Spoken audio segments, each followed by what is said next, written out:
Even though we face the difficulties of today and tomorrow, I still have a dream. I have a dream that one day this nation will rise up, live out the true meaning of its creed. We hold these truths to be self-evident, that all men are created equal.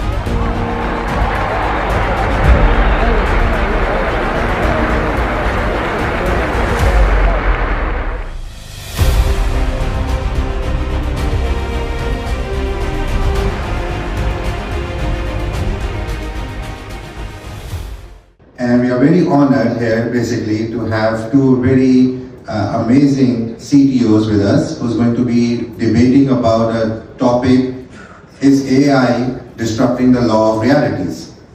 And so we have, let me introduce to all of you here with your round of applause. Please first welcome Mr. Michael Stadelman, the CTO of Season1,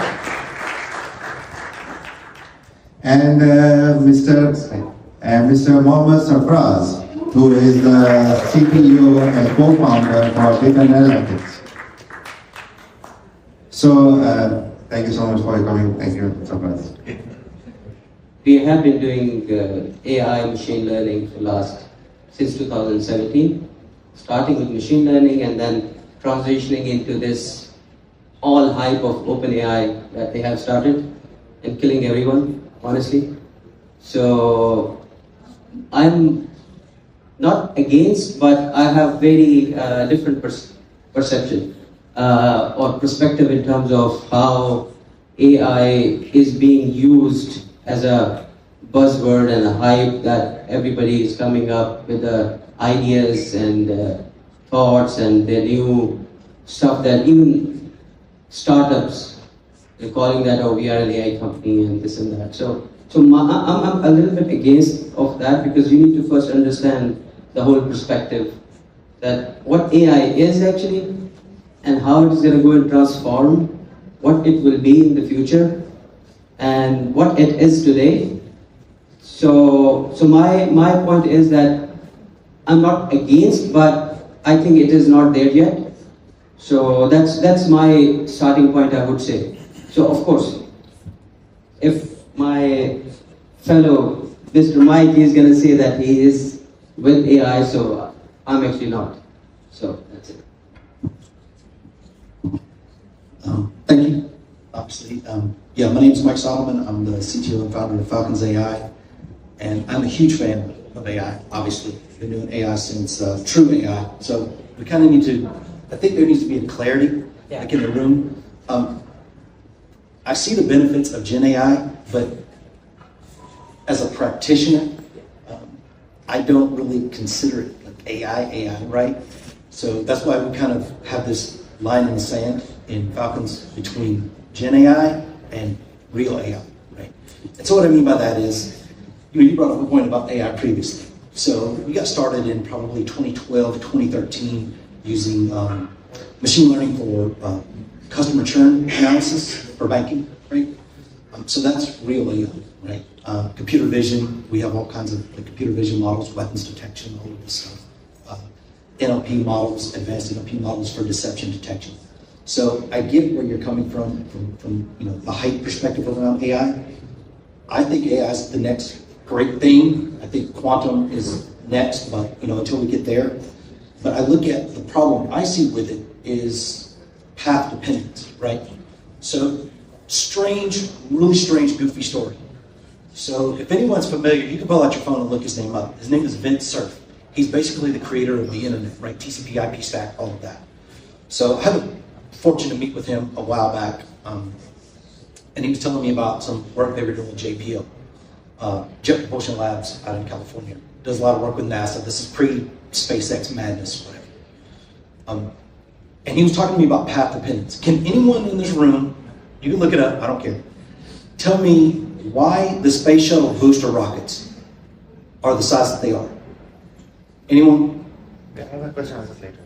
Anyone? That's fine. It's just it's very relevant, right? So the size of the space shuttle booster rockets in 2024 are strictly dependent on the width of the Roman wagon wheels from whatever century that was. Why is that? Because the width of the Roman wagon wheels determined the standard measure for train tracks, which when they had to ship the booster rockets from California all the way to Florida, they had to fit through the tunnels, which were based on the width of the train tracks, which were based on the width of Roman wagon wheels, literally determined the size of booster rockets going into space. Why that's a problem is, you look at the path dependence of AI now, to your point about Gen AI and the hype, I feel like we're falling into that. Everybody's dumping all this money and all the investors and VCs and all these people, oh yeah, we're looking for the next hot thing. When the reality is you're not. You're following path dependence.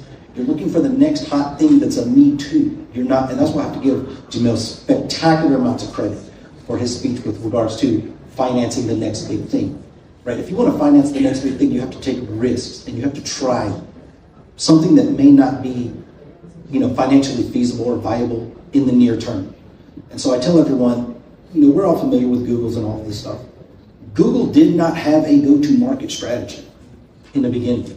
They just, hey, we can do better at search.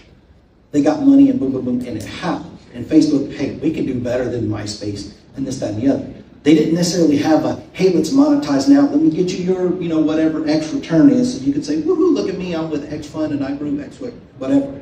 And even Peter Thiel talks about this. He's in the low 3%. And he's like the greatest tech investor of the modern era, right? And even he talks about his hit rate is abysmal. But, so that's my problem. I think AI is great, and I think the hype should be there, and I think it should be pushed even further. But I feel like we're in a space that everybody wants to do a wrapper company and call themselves AI. And what I mean by wrapper company is, oh, well, have an AI company, but we just pipe in an API through OpenAI or Anthropic, or pick your flavor, pick your model, whatever. And I don't agree with that, but I do think there are spectacular things. And I'm in on this before I get your point.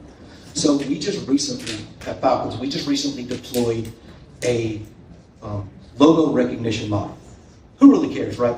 It's not a big thing. Nobody cares. It's UA specific, whatever. You can go on Hugging Face and get it right now, whatever. That's not the point. The point for our engineers was, can you do this and how fast can you do this, right? They did it last night.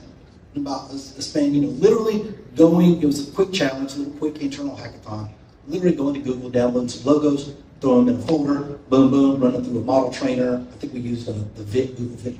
That's technical. But the point of it is invest in something fantastic, do something fantastic. That's just a logo recognition tool. They're like, Mike, we've done this stuff. This is like skill level 1, whatever. You don't understand. If you could do a logo recognition model, you could start cataloging all the brands of the poisonous chemicals that are in homes. And you can do a brand recognition model for poisonous chemicals. You put that in some sort of app. We're figuring out the architecture for the app. But we're going to put that in an app for blind people. Because when they're fumbling around in the kitchen, they can have the app that will scan those bottles and containers. And if it's poisonous, good feedback straight to the text to audio gen. Hey, this is poisonous. This isn't the milk. This isn't that. How spectacular is that? Who's going to monetize that? I don't have a single investor saying, AI for good, I'll throw money at that. It's all internally financed by us. Fortunately, we work with clients. So I think AI is spectacular. I think the hype is there. I just think we have to be very path dependent. And I'm sorry I took so long. Do you have a rebuttal for this, or? Yes, there has to be a path. Very, very important point. But the thing is, the way we are moving right now, there is no direction. Even the kids in school, how do they do their assignments these days? It's crazy. We were in school as well. We were just studying. And now this kid goes, or there's an assignment. There's a kid here, right? So first of all, I'm against these things. I'm not against. There has to be path. Of course, it requires lots of enforcement. It requires lots of supervision, ethical issues. There are lots of issues when it comes to a new generation that is popping up. We have to make sure that this has to be properly regulated. We cannot keep it open-ended. It's a disaster. We have to build the future of the new generation. And if you don't want to follow that, it will be a problem. So when it comes to business, we do B2B. We are doing it very well, right? So when it comes to business use cases, when it comes to solving problem for businesses, whether it's logistics, whether it's brands, whether it's voice, whether it's images, computer vision, we are solving those problems. As long as B2B is concerned, perfect. When it comes to a single person or a kid who is studying in school, who is using ChatGPT for their assignments, that's one example. But of course, lots of other information that is going on, spreading right now, is the misinformation. So deep fakes. Like, this is all happening just because of the recent advancements of OpenAI. Like, I'm sorry, I'm not against OpenAI, but they are the, initiators for this all messed up situation. I am against OpenAI. Well, that's not sure. All right. So yeah, so these are my thought processes, and that's how I think it. When it comes to businesses, when it comes to business use cases, perfect makes sense. Machine learning, AI, utilizing even OpenAI and all these different things to fail fast, create different kind of ideas, and then monetize those ideas into a business proposition. Very good. But when it comes to our culture, when it comes to our generations, it's gonna be a disaster unless we have to have a proper rules and regulations. We have to have a proper, ethical considerations and all that. So that's why. Thank you so much. Right now I'm just gonna have some questions for both of you, and then we're gonna open it for the audience. Firstly, I would not allow you to rebuttal. You will take a little bit more time. Just for the questions is that. You talked about AI for good and the people are not investing on it, but how does, with the proposition, if you are direct to do that, how does AI supporting the reality that we are living in, which is again already in conflicted stage, cultures are getting conflict, we see people around it in the world, so many disparities are happening. How can AI for good, like we talked about it, is able to implement these good things and scale it towards the masses? So I do agree that a lot of these problems that Mr. Muhammad brought up are valid, but we've always had these. From a historical perspective, you could say misinformation when they came up with the Gutenberg press, right? Oh, they could rapidly print lies for the king and blah blah blah, this and that and the other. And it's funny. I don't know if I am. I'm probably the oldest person in this room, but so I remember, back when TV's rotting your brain, right, and all of that stuff. So and then now as a father, I've got 8, and as a grandfather now actually, I see that this is just the evolution, right? So we're looking at oh my God, ChatGPT is rotting the kids' brains. ChatGPT is a whole other story. OpenAI is a whole other issue, but. From the perspective of these kids are never going to grow up without the internet. Like my son, I'm a 7-year-old, right? And he asked me the other day, like, I feel so sorry for you, Dad. I wish me and you could have grew up together and we would have been best buds. I was like, oh, that's sweet, but why do you say that? And he was like, because you had nothing cool to do when you were growing up. Like, you didn't have the internet, you didn't have all this stuff. And I was like, whoa, slow down, right? It's just the evolution. And I had to get it in my head that as technology continues to evolve, humanity will evolve with it. There's never going to be, anybody predicting any massive solar flares to rock the 7 root servers anytime shortly?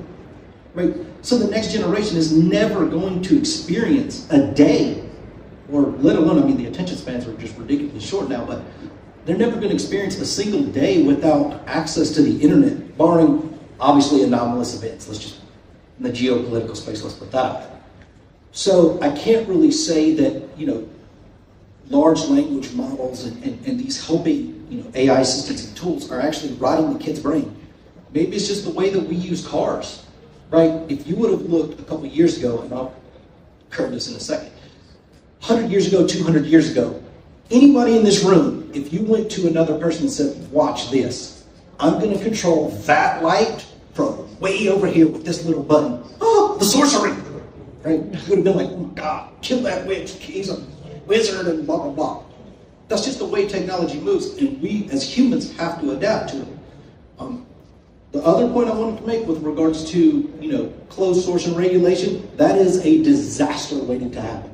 That is, people complain about big tech. You really want to give big tech all the power? Start ridiculously regulating these innovations possible.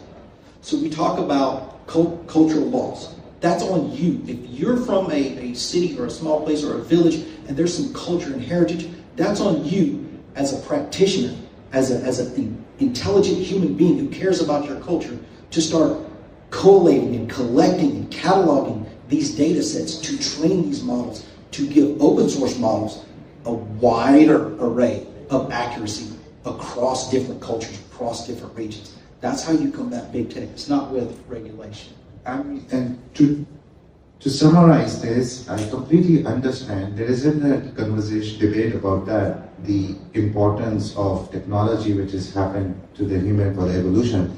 The point here is that at this particular day, 2024, June, we are here. And yet we go out, these are founders, they are pushing out their ideas out there. The first instance that they get is be practical. What is it? Make it simple. Make your conversation simple so that I can understand. So these are the things of reality.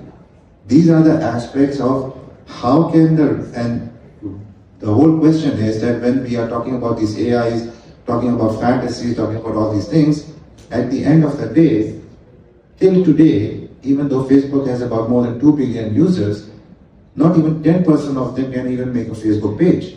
That's the reality, right? So the point right now here, the rebuttal that I'm trying to share you is that doesn't it has to be regulated, or not just regulated, but has to be systemized, systematically be able to engage? Why not? So when you start, here we go again, path dependence. When you start going down regulation, whose regulation? Who's that regulation benefiting? Because what works in this region, and I'll give you a prime example. I mean, obviously everybody here is international. You've been to places that a regulation in one place works spectacularly. It would fall flat on its face anywhere else. I'll give you a prime example. When, what was it, last year? If anyone was here last year when they went from the Sunday through Thursday work week to the Monday, anybody here from the West, what would have happened if they would have tried that in the West? It would have been rioting in the streets. We're not changing anything. You can't make us blah, blah, blah, and businesses and this, and that, and the other. So the regulation worked here because there's a certain level of compliance and understanding here for this specific region under this specific thing. So when you start talking about regulation, whose regulation? Google's? Sam Altman's? Elon Musk's? They're the ones sucking up all this money. So that's my problem with, you say, don't dream big. I tell founders all the time, I don't care. Dream bigger. Be better. Do something that's going to change something for the better. I don't care what VCs say. Because, once again, to Jamil's point, VCs are scared. Oh, well, I need to... You're either an investor or you're not. And there's an inherent risk in that. So invest in something big that you can look back and say, hey, you know what? This changed X. How much money did Google make off of Transformers? Goose egg. What did Transformers do for the state of AI right now? It enables Datalytics to do what they do. It enables Falcons AI to do what we do. And every other AI founder in here, I promise you, at some level, is using a transformer in your architecture. Google made no money off of that. But that's like Nobel Prize worthy. I literally changed the face of technology. And if your dreams aren't big enough to impact humanity, go home. Start a restaurant. Go work in investment banking. Tech is dangerous. Tech is crazy. It's scary. It's risky. Especially if you want to do something good with it. Do that. You do something big enough, who cares? You can look at your future generations and say, screw the money, I did it for you. That's the problem. Everybody living in Dubai wants the Bentleys and the big houses. How do you respond to that?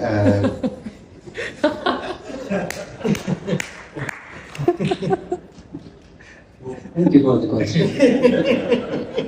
I'm sorry. No, it's okay. See, what Mike is talking about, I understand his perspective.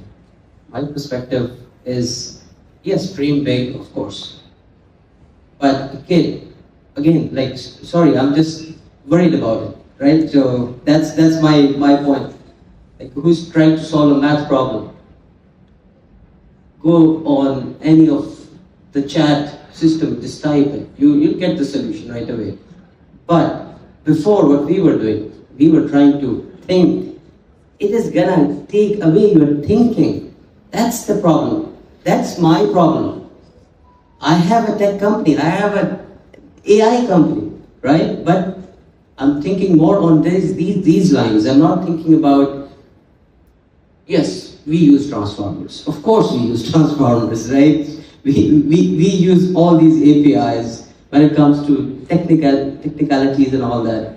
But I'm more thinking on a human level. I'm more thinking on a generation level, that how can we actually sort this problem out? Yes, I agree. Cars. We never had cars before, and cars came in. Your distances got shorter. Of course, it was a problem and it was solved. But that was, car is a utility. But AI, using AI and then trying to do the shortcuts, that is a problem. That's a human problem. It's not a car. It's killing your kids. That's my thought process. So anyways, the point is, yes, there are pros, there are cons, but I see more cons than pros at this stage, as of today, the way tech is moving. And then there is another perspective as well. Look at the countries, like we are building, everyone is coming with their own language models. What a bullshit, honestly. Like, US has started, OpenAI, Google has started, there is another company called Mistral from France, they started another LLM, and companies are pouring money, like billions of dollars.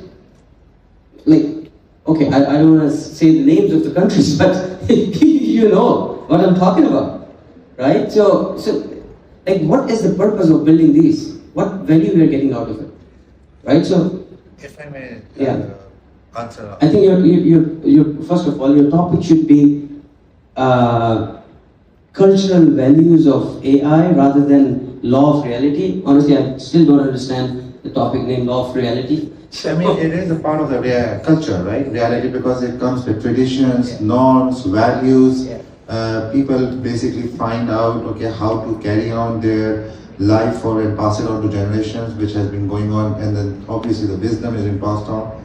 So this is where the reality is being extracted from. And I think the question is, which is now I'm going to open it to the audience, I personally feel that it's like a fast food restaurant chain. Once it started, people were like getting onto it, they started getting food on a quickly basis, on a cheap basis, and once it started going on and on and on, and after 20-30 years, we see issues like obesity, we see issues like many other problems, but at the same time, it also solves the problems of a lot of malnutrition thing, many other things that are involved in it. So this is the thing, I think with AI also, we are facing the similar kind of a thing in a way, that people are not really pushing towards it, to its actual utility and purpose, but because it has other benefits, that is basically providing them shortcuts and way forward in life, and so that they feel it's reality, but it's not. What do you think? Very quickly, so I can go for it. Once again, I go back to path dependence. You're right, everybody, you're talking about the West, right, and big tech from the West. But see, here's the problem. With path dependence, every other country, to be completely honest, let's just kind of lay it out, right? Every other country is following suit. Oh, ChatGPT is a large language model, so build this. Nobody went multimodal. No other country went multimodal until ChatGPT, Google, blah, blah, blah, all these people did, right? Where was that innovation? You mean to tell me, with all the brilliant mental capital in India, they couldn't have come up with, they're doing language, let's do multimodal. So that's why I'm saying, like, it's the path dependence is the problem. It's not necessarily the tech and where it's coming from. It's they're doing this and me too. So I don't know. So anybody questions? Yes. Enabling this education for people and having this access to the knowledge is amazing. But at the same time, shortcuts are bad. But now if this thing is cooked into everything, then it's sort of like, of course, forget about the governance, etc. for a second. But if this is the new way, if this is the new car, then how would that be like? My argument to that is really simple. How many today, grown-ups, that can actually do calculations, mathematical calculations, or actually look up in a book, how many of today used Google search? Right, just honest. Yeah, I'm Use using Google search every day, all Yes. the time, right? That is killing the public library system. But nobody's like, oh my God, we're all getting stupid because nobody goes But and it uses the started, decimal I system. mean, the conversation just started that it is killing the public library. Wikipedia was one of the things. Wikipedia actually made the entire universities feel like there was a, like, Universities have a protest. huge problem anyway Protest because against it's the an Wikipedia. antiquated system. I get it. and it was from the No, humans. but listen, understand. Google search is ease to get the information, right? Wikipedia helps you to consolidate the data in one place. It is not killing anything, right? So you What want do to you mean search. AI killing it? Sorry, What do you mean by killing it? AI is not letting you think as a human. So your thing is That's what making I'm us- talking about. That's why I use like, the public- it's, that's it's literally not why I use letting the you public think. It library. is like, sorry. That's literally why I use the public library. Once again, so I'm 49, right? When I was coming up, we had anybody here around my age understand the Dewey Decimal System, right? Where you go to the library, have to look up the numbers, and then go look on the thing, right? Google did not kill that. It just made it easier that we don't have to use old tools. So when new tools come along, why not take advantage of the utility? Are there potential harms? Dude, you can take a butter knife and stab somebody with it, or you can butter toast. I mean, I agree with you. I There mean, are the things easy, but you see, the life of easy is very interesting. I mean, in a way that, you know, how the word easy is also being construed in different realities. How easy do you want the life of a Very. human being? very, Then what is the struggle of a person in life? very. We talked about this in our last interview, actually. So think about it like this. I'm not a fan of UBI, Universal Basic Income, or anything like that. But where do great things happen? Great things happen just beyond the layer of need, right? So if all your basic needs are taken care of, you have people like me, like Muhammad, like yourself, that can actually go and take a risk and start a business and go and help other people and do great things. If we're constantly working for the man or whoever and this, that, and the other, and we're at this level of struggle, we're never going to achieve anything great. So easy, yes, easy to get above the fray just enough that you can have the time and space and resources to have all of this collective information at your fingertips to say, hey, you know what? I can actually use a low-code or no-code platform and put my idea from my brain literally into the digital space in one evening. Think about that. That was never before possible in history. Are there downsides? Absolutely. There's downsides to everything. But the fear-mongering, and I use that word specifically because we have a fear-mongering model that we, it actually analyzes text for instances of fear-mongering, free on Hugging Space. But the fear-mongering, it's a commonly used tool to kind of, oh, don't do this, oh, stay away from this because change, blah, blah, blah, and this, that, and the other. Literally today, by any legitimate metric, we are better off as people, as a society, holistically. Now, are there pockets of horrible problems? I mean, there is a debate around it also. I mean, if you really think about it, that today as human species, we are better. Far better. Are you really serious? I mean, compared to just roam or look around the region. So we are, I mean, but this you're is talking connected. about, you're talking about relative No, but it is comparison. all connected. We cannot, human beings cannot be seen as departments. We are basically seen as human beings collectively. So AI, for good. Anyhow, this is a conversation for others. Let me go. Our modes of hurting people are digitized. another way of thinking. So my question is, why Please. are you blaming AI? Sorry? Why are you blaming AI? Come again. He said, why are we blaming AI? No, we are not blaming AI. We are basically saying that this AI, I mean, it's the same debate in guns in USA. That if the guns kills people or not, then it's the same conversation. Look, if you have a tool to kill somebody, or not, I think technology is going to keep on evolving. Technology is a super meme. Yeah, Thank you. Today, AI has caught the imagination of the people.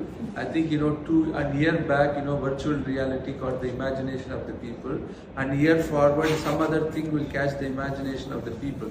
So the challenge is not the technology. I think it's the ability to capture the imagination of the people that matters. Today, ChatGPT has but got who it. corrects that? Who corrects that challenge? Please, I think- madam, look- you were saying something. If you want to capture the imagination of the people, you need to have the resources to basically build a brand for yourself. If you don't have the ability to build a brand, whoever has the ability to build the brand wins. And this is what the discussion that he was saying around it, that brand building is critical thinking for a person to come about. If that is the struggle itself, he doesn't go through it and find AI to get the answer quickly, this is what is debate. Anyhow, what's your question? I'm actually thinking, shouldn't we focus on, because the fear is of AI is because we almost don't know what's going to come. So should the focus not be teaching kids, as you're referring to, adaptability? Because we don't know what's coming, but by teaching kids and people to be adaptable, Yes. because then they will be able to have the skill set to attack whatever comes. But AI is just a tool, as Instagram was just a tool. And in the beginning, we all feared it. We were like, we're going to lose our personal touch and speaking to people. I think, but almost how it started with Nina, we need to not let AI overtake us. We still need to interact as humans and have close societies and join these groups, because then we're not going to lose our humanness. But AI is just a tool. And I think, so we need to shift the focus to stay human. Yeah. Just think of it, how much information a person is consuming every day on the mobile device. And that information, you don't know whether that is a misinformation or a disinformation. This is also another challenge, right? So that is killing you. Sorry? No one knows. Sorry? No one knows, right? Information who's wrong information. Yes. But is right? it, But is it by choice or by selection? But that is that's the why- second that's why- question. that's That why is I'm the saying second question. The first wave, governance is gonna solve the problem. When you talked about helping kids, letting them learn through AI as a tool, yes, can be done, but it has to be governed properly, right? You cannot let the who lets dogs out kind of a situation. I got you. Okay. So when you talk about this, every tool of mass propaganda, AI is also a tool of mass propaganda. I think that's what I said. The people who have the resources to basically dominate the space, they will also always use it for whatever ways they want to use it for. I think mass propaganda has always been like radios. Radios were used for mass propaganda. TVs were used. Internet is used. Instagram is used. AI will also be used for mass propaganda. I think you cannot escape it. You know about Noam Chomsky, right? Huh? Noam Chomsky. Who knows Noam So Chomsky and Noam who cares Chomsky about talks it? about the education system as a propaganda. Come again? Education system is a propaganda. That's what I said. That's what I said. There isn't See, any limit to it. Anyhow, there's a gentleman over there, very young. You want to say something, please? Well, it's a bit maybe devil's advocate here for Go for it. AI, but couldn't it be especially for deep fakes, and they're probably going to be increasing in their strength in being able to emulate what actually happens in real life. So probably you're going to be losing touch with what is real, in terms, like the title saying that we're losing contact with what can be real or fake online. So it's a great tool, but it can also be used as a tool for misinformation or swaying, for example, politics and almost brainwashing. Or, I mean, the Absolutely. elections But were like results were being the lady actually just said, that's why it's important to have those human level groups and human connections. It's important to say, hey, get off your device, go outside and play. Like, you know, like I said, my kids, oh, you're old, oh my God, how did you manage? Dude, we went outside, we played in the creek, we rode our bikes, we had fun, we got skinned up, we knew our friends. So get out, go, you know, have what's the little challenge where they have where everybody comes and puts their phone down on the table? Do you do that with your friends? Where you go put your phone on the table and whoever picks up their phone first pays the check? Right, that's spectacular, right? Actually have human level encounters, and yes, deep fakes. But like you said, misinformation's always been a problem. You think fraud isn't a problem in the art world now? Right? Art, right now. Fakes all over. Counterfeiting. Fakes all over. Like, this is just what he said, is it a tool problem or is it a human problem? These problems that you spoke to, we're not better off as a society. We are better off as a society, even at the lowest levels. And I don't want to venture into certain topics, but the fact that we can now witness what's happening around the world in real time tells you that we're better off now. We have video footage of what's happening in real time at the lowest levels of society.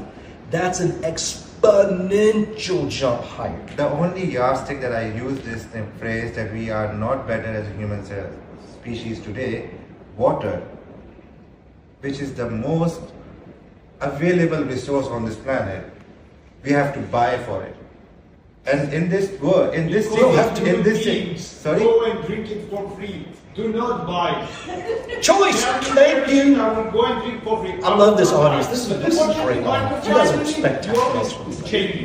You guys are spectacular. No, but at the same time, this is a collective. Stop it. I don't know how to stop it. If you're in Dubai, you turn on the tap. Yeah, and then afterwards get sick for 3 days. In Dubai? Yeah, exactly. Please, yes, go for it. Where are you living? Yes. Places like South Korea, water is free. So Yes, Singapore is free. yeah, and what I do is if I don't want to pay for water because I don't like paying for water, I bring my bottle to the restaurant and I have it. So that's the choice. Because I mean, world wars happened how many years ago? Before any technology, and that was how the humanity was behaving. And still wars are happening now. So if we don't change how we think, we're gonna hack whatever we want. We're gonna have movies without paying Netflix. Like there's always another way. So we can't really regulate it. It's about how we behave and how we think, I think. How many of you know the term sharing economy? I think everyone knows. Yeah, everyone. How many of you have seen sharing economy getting implemented in any of the country? You know that this is the point I'm trying to share you is that as a human civilization, why the technologies has put up there, not just on this planet amazingly, but on this universe. But what Mohammed is actually trying to say is that with the proper systemized way of integrating the technology towards human needs, we can then all go together. Right now, it is the survival for the fittest. Whoever runs fast is who is basically surviving. I think you answered it. I think But the survival there of is- the fittest is Please, Sadim. There's very important point here to respond to this, that don't you think that by having an AI available tool, that also can give a fair chance for everyone? The removal of bias.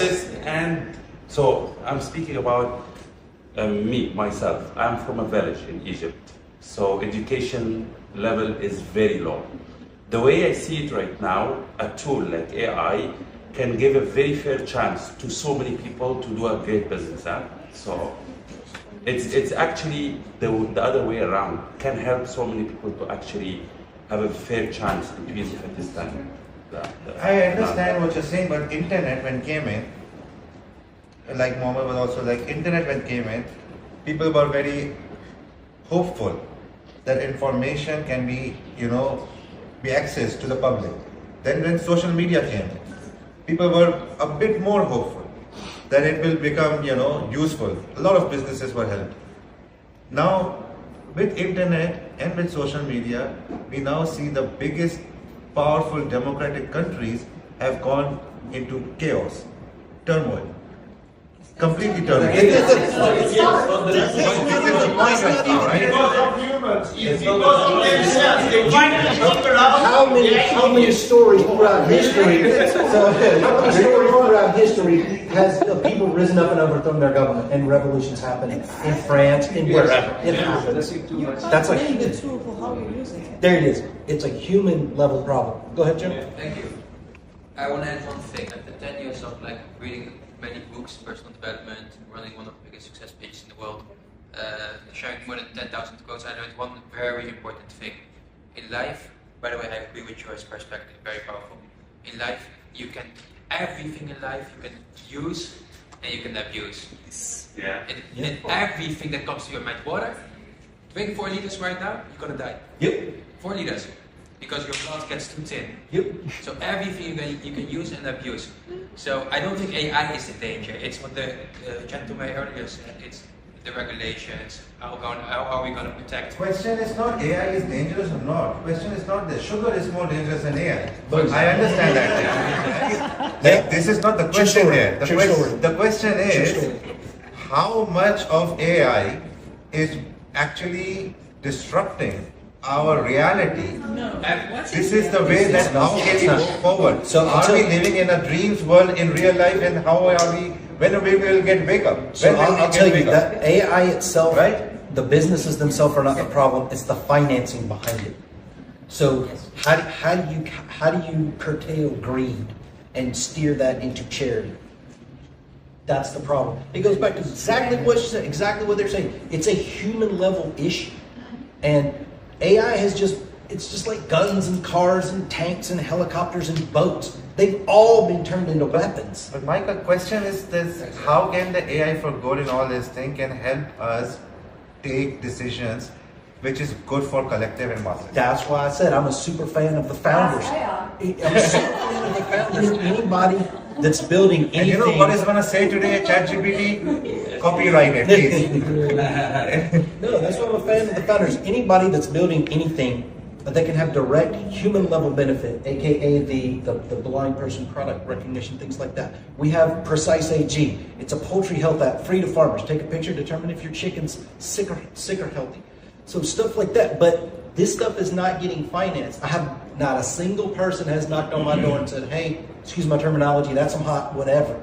We want to invest in that because we see the good that you're doing. Everybody eats chicken. Let's make sure we keep chicken at sustainable prices.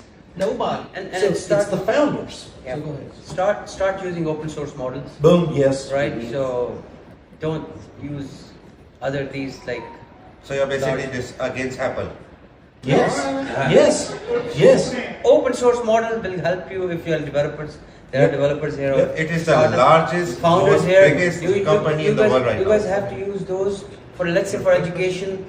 Build an app, build a product, use an open source models, and train based on the data that you have collected. Yep. That will help you to build the best first of all with the highest accuracy, yes, best outcome, and no hallucinations, no bullshit from these big companies. You don't have to pay anything, of course.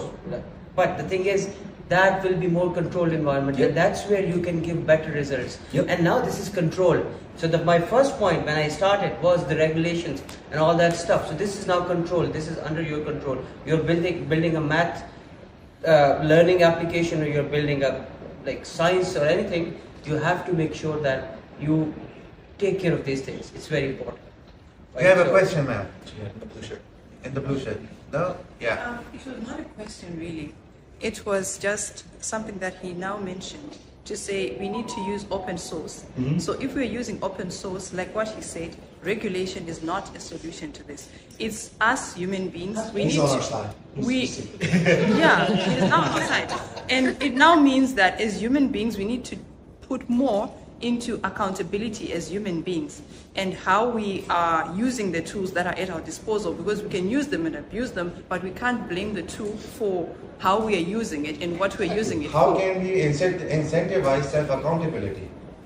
You can't. You can't. It's the person. There's always a way around it. There's always a way around it. Yep. Yeah. It's the person. It's the necessity. It's the intentionality of the It's person. the necessity. Yes. I think once you are basically being brought into that, yes, please.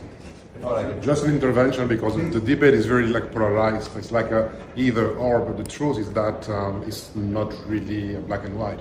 So tools, of course, are not to be responsible for the use that people have with the tool, but there are also safety mechanisms. For example, when you buy a knife, let's say in a supermarket, it's dangerous. You can cut meat or you can kill somebody, but if at least there is something that allows the knife not to be inadvertently dangerous, it's good. It's good for the kids. So there's always a notion of preventing harm that we can inject. So it's not either or, and I will be more kind of refined in the answers, right? I'm so glad you said that. One thing also on the regulations, because there is a big debate now, of course, the new regulation in California that are currently going through the legislation, and that creates a lot of stifling of the innovation. And you mentioned that it might be at the end the big players who win, because they'll be the one also to influence the regulation more than the small players. So we need to walk probably a thin line between over-regulating and not regulating. But I don't believe in not regulating at all. There should be a minimum of regulation, I would say. One second, right quick. I agree with you, but knives and hammers are not regulated.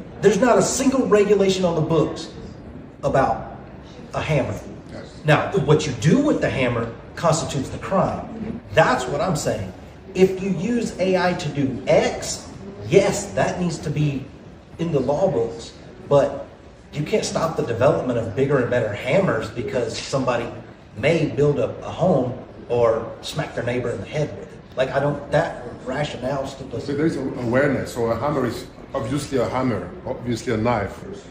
AI is not obviously what it looks like, and that's a bit why education, awareness, and ensuring that members of the public that might not be aware of that at least are aware of what could be the impact and the effect. Not over-regulating, at least providing more information, transparency. All those elements are things that needs to be anyway discussed, but it's not black and white. Like you said, you wanted to say something. I have a point. See, unlike other models, AI has a very good feedback loop. Meaning to say, earlier you go and search in Google, the result will come. But when it comes to AI, you can always give feedback to AI. Meaning to say, if you find an answer not good, you can correct AI and you can tell this is very woke, is not appreciable. So as an individual, you have some better agency when it comes to AI compared to other forms of technology. Can I ask you a question on that? You talked about feedback loop, it's amazing, you're right. But that feedback loop also needs to be gathered, what kind of data that the feedback loop is giving back to you. So to teachers, for example, when the students used to ask questions from the teachers, right? It's a feedback loop. Even if a student is, or the kid is asking questions from his parents, it's a feedback loop, or in a society. What I'm saying is we are in the beginning stages of this AI evolution, where we are just getting started. As this technology matures, more and more people are going to demand their right to educate AI as much as AI educating them. This is going to happen. See, when I ask ChatGPT for something, when it says something that I find it very hard to fathom, I tell you're too woke, or you're not up to the mark. You have to learn something new. When you give the feedback, next time I ask the same question, I get a different answer. So it's the technology itself is evolving. I find it much more receptive to feedback than any other person available. Yes, I tell you one thing in my experience of AI. I started using AI from not just from ChatGPT but very long time ago. But it's the questions. The only thing that we as humans can engage with good to AI is how good of a question are we asking with AI. And the quality of the questions, if you see it around it, is not so much. And so what you talk about educating the AI is the same way we've been educating the kids for the last 50 years from Harvard, Princeton, and Cambridge, and look at what has got to us. Wherever you go, if you don't have critical thinking, I think you're not going to get anywhere. Thank you. And that's the reality. And that's the reality, isn't it? But is that not the reality of humanity? Everybody has an extra thinking. Okay, that's another. So this new way of questioning AI is called prompt engineering. How good your prompt is, that's how you're going to get the answers. Right, that's one part. Second part is when we talk about these large language models, we're talking about OpenAI and all that.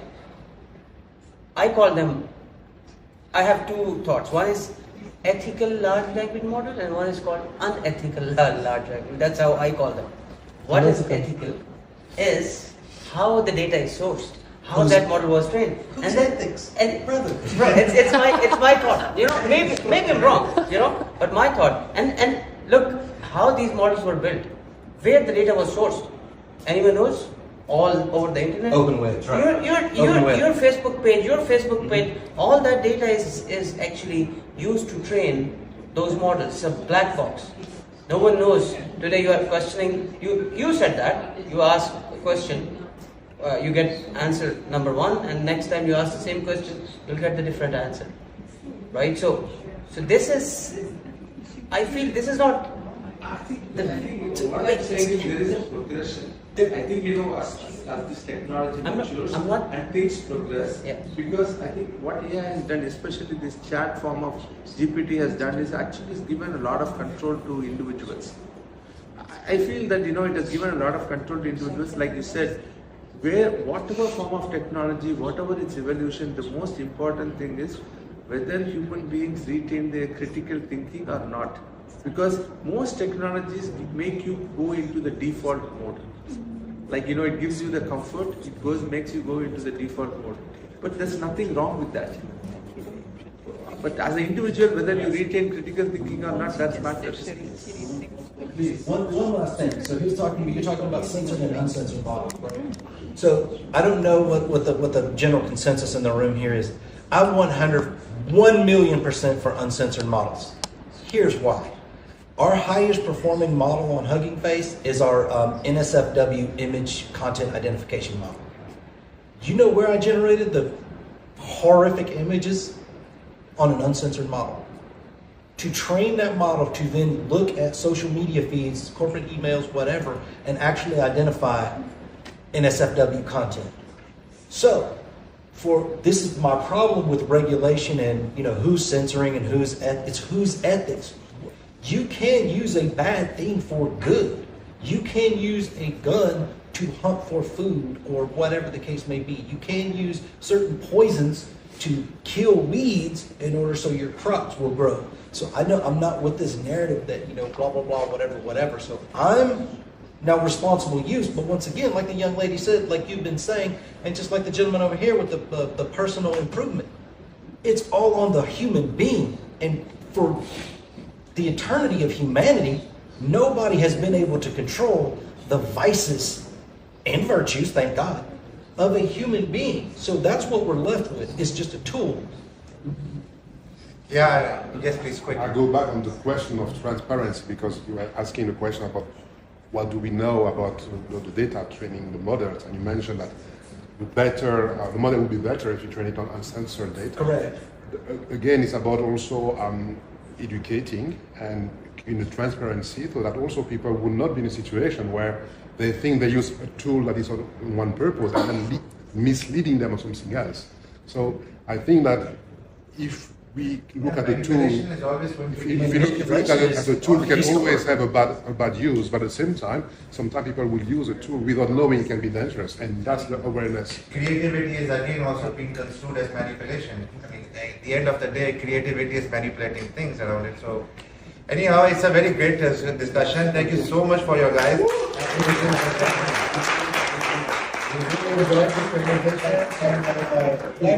My point, one more point. One more thing. I'm not We are against it, you're not against it. Against AI, but just remember, it's a progression, as the guy said. It will be a progression, it will take time. And then you asked about AGI. Just, you know, it's going to take a lot of time to get to that level. But building, right now, I think the main benefits are building business use cases. It's very, very important. Startups can use it, like with the open source models, build some great things. But just, I was just worried about the future. That's it. Your last point? That's all. So yeah, like gloves off, go founders. Yeah, finance, do what you need to do to make the world better, push tech forward. That's the only way to actually grow and build anything. Everybody's worried about big tech. Everybody here got an Android or Apple phone, right? Me too. I mean, mine's Aces Row, but why? Because we all got pigeonholed. Because they bought up and crushed Nokia, and oh, look at the app stores. And they bought YouTube, and it goes on, and Facebook bought WhatsApp. That's how it happens. So you want to prevent that? Go big. You may not have the money, you may not have the financing, but like I said, I'm a true #1 cheerleading fan of founders. Yes, it's difficult, but so's that summer body, right? Go to the gym, do what you need to do, and build your business. Thank you so much. I'm not going to have a quote. I think you all have got our own way. So thank you so much, guys. Thank you. Thanks for